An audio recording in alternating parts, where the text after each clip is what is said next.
राधे राधे बंधुओं, आपका मेरे इस YouTube चैनल पंडित अमित द्विवेदी में बहुत बहुत हार्दिक स्वागत है। बंधुओं, आज हम बात करेंगे सर्वपितृमोक्ष अमावस्या के बारे में कि सर्वपितृमोक्ष अमावस्या स्नानदान अमावस्या कब पड़ रही है। आइए जानते हैं विस्तार से जानकारी और पितरों के बारे में कुछ उपाय, क्या हम ऐसा उपाय करें जिससे हमारे पितृ संतुष्ट हों। बंधुओं, सर्वपितृ अमावस्या श्राद्ध स्नानदान अमावस्या 21 सितंबर 2025 को पड़ रही है और इस दिन हमें पितरों के शांति के लिए, पितृदोष शांति के लिए कुछ उपाय अवश्य करना चाहिए। आइए जानते हैं विस्तार से क्या करें हम ऐसा उपाय ताकि हमारे पितृ संतुष्ट हों और पितरों का आशीर्वाद सदा हमारे जीवन में बना रहे। हम हर प्रकार से उन्नति करें और धन धान्य की किसी भी प्रकार की कमी हमारे ग्रह पर ना हो, पितरों का खूब आशीर्वाद मिले। आइए जानते हैं धार्मिक महत्व मोक्ष अमावस्या का परिचय कि मोक्ष अमावस्या किसे कहते हैं। बंधुओं, यह तिथि क्या है और क्यों खास मानी जाती है, इससे मोक्ष अमावस्या क्यों कहा जाता है। धार्मिक महत्व इसका है कि पितरों की आत्मा की शांति और मोक्ष की प्राप्ति से इसका संबंध है। शास्त्रों व पुराणों में भी इसका उल्लेख है। इस दिन किए गए दान, स्नान और श्राद्ध का महत्व विशेष रूप से बतलाया गया है। पौराणिक कथा संदर्भ में आता है कि मोक्ष अमावस्या से जुड़ी पौराणिक कथाएं जैसे पितरों को तृप्त करने की कथा महाभारत या गरुड़ पुराण में इसका वर्णन है। पितृ पक्ष और मोक्ष अमावस्या का संबंध है। यह दिन पितृपक्ष का समापन इस दिन होता है। इस दिन सभी पितरों का सामूहिक श्राद्ध करना शुभ माना जाता है। पूजा की विधि और नियम के विषय में यदि हम बात करें तो प्रातः स्नान का विशेष महत्व है। पवित्र नदियों में हमें इस दिन स्नान करना चाहिए।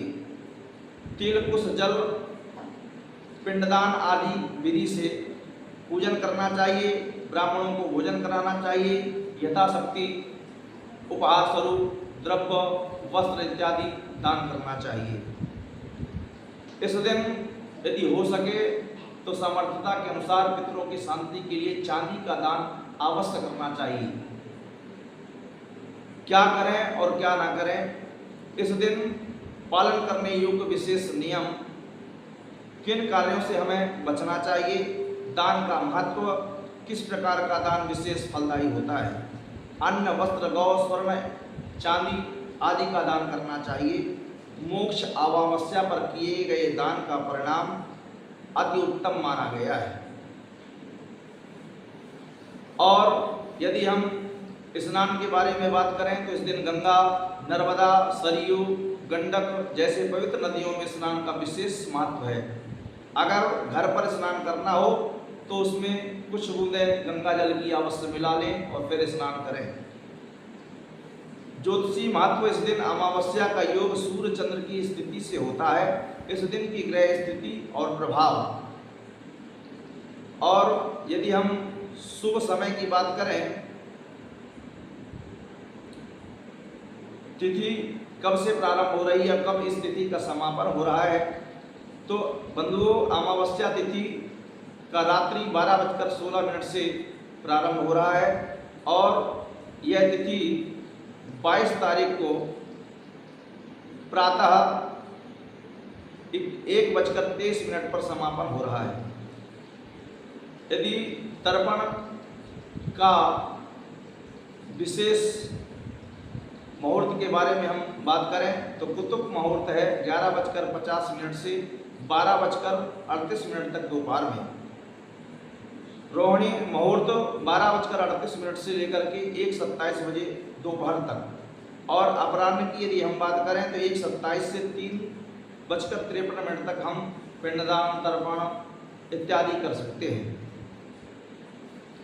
तर्पण विधि के बारे में कुछ थोड़ा सा बात कर लेते हैं कि तर्पण विधि, घर पर तर्पण करने की सरल विधि स्नान और शुद्धता, स्नान करके शुद्ध वस्त्र पहने। तर्पण के स्थान पर घर के उत्तर या पूर्व दिशा में स्वच्छ स्थान पर आसन लगाएं। सामग्री की यदि हम बात करें तो गंगा जल, तिल, कुशा और जल पात्र, ताम्र पात्र और पितरों के नाम से वहाँ पर तर्पण करें। तर्पण विधि: गंगा जल से ताम्र पात्र को पवित्र करें और पात्र में तिल और जल मिलाएं। कुश से जल छिड़कते हुए पितरों के नाम से तर्पण करें और ओम पितृभ्यो नमः का जाप करें। भोजन और दान: ब्राह्मणों को भोजन करवाएं, यथाशक्ति उपहार स्वरूप दान दें। विशेष जो ध्यान देने योग्य बातें हैं कि पीपल के वृक्ष पर पूजा करें, पीपल के वृक्ष पर जल अर्पित करें और दीपक जलाएं, घी का एक दीपक जलाएं। संध्याकालीन पीपल के साथ परिक्रमा करें, इससे हमारे पितृ संतुष्ट होते हैं। पंचबली, जिसे हम कहते हैं 5 ग्रास निकालना, गौ ग्रास हमें निकालना चाहिए, पितरों के निमित्त ग्रास निकालना चाहिए, स्वान के निमित्त ग्रास निकालना चाहिए और कौवे के निमित्त ग्रास निकालना चाहिए। और 5वां जो है सूक्ष्म चींटी इत्यादि के लिए ग्रास निकालना चाहिए। इस प्रकार से 5 ग्रास निकालने चाहिए। और पक्षियों को भोजन, कौवों को भोजन अर्पित करें। विशेष रूप से सात्विकता का पालन करें। लहसुन, प्याज इत्यादि से बना हुआ भोजन का भोग न लगावें। इन दिनों में लहसुन प्याज का उपयोग बिल्कुल भी ना करें, इससे हमारे पितृ असंतुष्ट होते हैं। दान का महत्व इस प्रकार से हम यथाशक्ति, यथाभक्ति जो भी हमसे बन पड़े पितरों के निमित्त जरूरतमंदों को, गरीबों को और गौओं को यथाशक्ति भोजन की व्यवस्था करनी चाहिए, दान की व्यवस्था करनी चाहिए।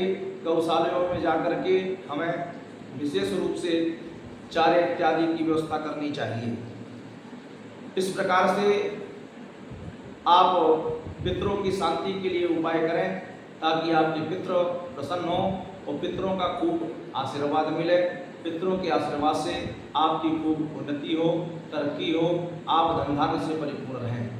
बंधु, यदि मेरे द्वारा दी गई जानकारी आप सबको अच्छी लगी हो तो मेरे चैनल को सब्सक्राइब अवश्य करें। आप सभी से आग्रह है, आपके सपोर्ट से ही मेरा उत्साहवर्धन होगा। मेरे चैनल को सपोर्ट करें, सब्सक्राइब करें, लाइक करें, कमेंट करें। यदि अच्छा लगे तो शेयर करना ना भूलें। साथ ही साथ बेल आइकन को दबा लें ताकि समय समय से मेरे द्वारा दी गई जानकारी आप सबको प्राप्त होती रहे। मेरे द्वारा दी गई जानकारी में यदि कुछ त्रुटि हो तो उसके लिए मैं क्षमा प्रार्थी हूँ। ओम नमो नारायण। जय श्रीमन नारायण। जय श्री राधे। आगे फिर हम एक नए विषय पर आपसे चर्चा करेंगे।